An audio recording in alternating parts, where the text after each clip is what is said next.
पाकिस्तान तहरीक इंसाफ की जेल भरो तहरीक कामयाबी से जारी है। तहरीक इंसाफ की जेल भरो तहरीक के आगाज पर वाइस चेयरमैन शाह महमूद कुरैशी और जनरल सेक्रेटरी असद उमर समेत कई रहनुमा गिरफ्तारी दे चुके हैं। जहां तक इस तर्ज की तहरीक का ताल्लुक है तो ऐसा पहली मर्तबा नहीं हो रहा। अलबत्ता मुल्क में सिविलियन हुकूमत के दौरान ये एहतजाज जरूर पहली बार होगा। जनरल ज़िया-उल-हक के मार्शल लॉ में इसी नौयत का एहतजाज किया गया था। तहरीक बहाली जमहूरियत यानी MRD ने अपने एहतजाज को मौसर बनाने के लिए गिरफ्तारियां देने का ऐलान किया, तो इस ऐलान पर अमल भी किया और मुल्क भर में गिरफ्तारियां दी।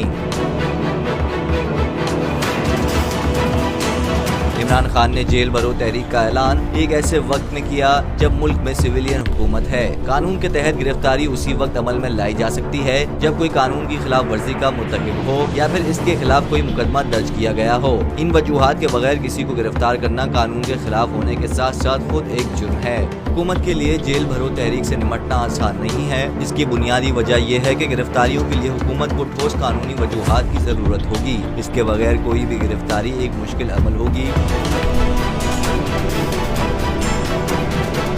वकीला के मुताबिक मुकदमे में नामजद होने के बावजूद गिरफ्तारी उस वक्त तक जरूरी नहीं जब तक पुलिस गिरफ्तारी की जरूरत महसूस न करे। तहरीक इंसाफ के ऐलान पर मकामी रहनुमा और कारकुन किसी शहर में गिरफ्तारी के लिए इकट्ठे होते हैं और हुकूमत गिरफ्तार नहीं करती तो इस सूरत में भी एक सियासी सरगर्मी शहर में होगी और अगर गिरफ्तारी अमल में आती है तो इस सूरत में हिस्ब इख्तिलाफ के इस एहतजाज को तवज्जो मिलेगी। यानी ये कहा जाए तो गलत ना होगा कि इमरान खान ने हुकूमत को सियासी प्लानिंग से चारों खाने चीट कर दिया है।